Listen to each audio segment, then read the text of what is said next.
ಎಲ್ರು ಹೇಗಿದ್ದೀರಾ? ಇವತ್ ನಾ ಬಂದಿದ್ದೀನಿ ಒಂದು ಸೂಪರ್ ಆಗಿರೋ ಫ್ಯಾಕ್ಟ್ ನ ಜೊತೆಗೆ. ಹೌದು, ಈ ಫ್ಯಾಕ್ಟ್ ಏನಂತ ಯೋಚನೆ ಮಾಡ್ತಾ ಇದ್ದೀರಾ? ಬನ್ನಿ ತಿಳ್ಕೊಳ್ಳೋಣ. ನೀವು ಇವತ್ತಿನವರೆಗೂ ಮನುಷ್ಯರು ಮಾತ್ರ ಫೋನ್ ಅಥವಾ ಇಂಟರ್ನೆಟ್ ಬಳಸಿ ಮಾತನಾಡ್ತಾರೆ ಅಂತ ಅನ್ಕೊಂಡಿದ್ರ? ಹಾಗಿದ್ರೆ ನೀವು ಖಂಡಿತವಾಗಿಯೂ ತಪ್ಪು ಮಾಹಿತಿಯನ್ನ ಪಡ್ಕೊಂಡಿದ್ದೀರಾ. ಈ ಪ್ರಪಂಚದಲ್ಲಿ ನಾವು ತುಳಿಯುವ ಹುಲ್ಲಿನಿಂದ ಹಿಡಿದು ಬೆಳೆದು ನಿಂತ ಮರಗಳವರೆಗೂ ಎಲ್ಲವೂ ಒಂದಕ್ಕೊಂದು ಮಾತನಾಡ್ತವೆ. ಅದ್ ಹೇಗ್ ಗೊತ್ತಾ? ಇದನ್ನ ವಿಜ್ಞಾನಿಗಳು ವುಡ್ ವೈಡ್ ವೈಬ್ ಅಂತ ಕರೀತಾರೆ. ಭೂಮಿಯ ಅಡಿಯಲ್ಲಿ ಶಿಲೀಂಧ್ರಗಳ ಒಂದು ದೊಡ್ಡ ಜಾಲವೇ ಇರ್ತವೆ. ಈ ಜಾಲಗಳ ಮೂಲಕ ಮರಗಳು ತಮ್ಮ ಪಕ್ಕದ ಮರಗಳಿಗೆ ಸಂದೇಶವನ್ನ ಕಳಿಸ್ತವೆ.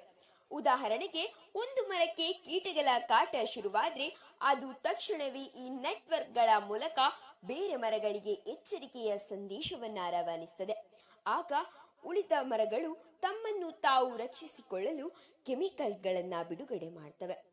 ಇನ್ನು ಆಶ್ಚರ್ಯವಾದ ವಿಷಯ ಏನು ಅಂದ್ರೆ, ತಾಯಿ ಮರಗಳು ತಮ್ಮ ನೆರಳಿನಲ್ಲಿ ಬೆಳೆಯುವ ಪುಟ್ಟ ಸಸಿಗಳಿಗೆ ಈ ಜಾಲದ ಮೂಲಕ ಪೋಷಕಾಂಶಗಳನ್ನು ಶೇರ್ ಮಾಡುತ್ತವೆ. ಅಷ್ಟೇ ಯಾಕೆ, ಯಾವುದಾದರೂ ಮರ ಸಾಯುವ ಸ್ಥಿತಿಯಲ್ಲಿದ್ದರೆ ತನ್ನಲ್ಲಿರುವ ಉಳಿದ ಶಕ್ತಿಯನ್ನು ತನ್ನ ನೆರೆಹೊರೆಯ ಮರಗಳಿಗೆ ದಾನ ಮಾಡಿ ಸಾಯ್ತವೆ. ಅಂದ್ರೆ ಮರಗಳಿಗೂ ಕೂಡ ಫ್ಯಾಮಿಲಿ ಸೆಂಟಿಮೆಂಟ್ಸ್ ಇದೆ ಅಲ್ವಾ? ಪ್ರಕೃತಿಯ ಈ ಅದ್ಭುತವಾದ ಇಂಟರ್ನೆಟ್ ಬಗ್ಗೆ ನಿಮಗೆ ಗೊತ್ತಿತ್ತಾ? ಗೊತ್ತಿದ್ರೆ ಕಮೆಂಟ್ ಮಾಡಿ ತಿಳಿಸಿ.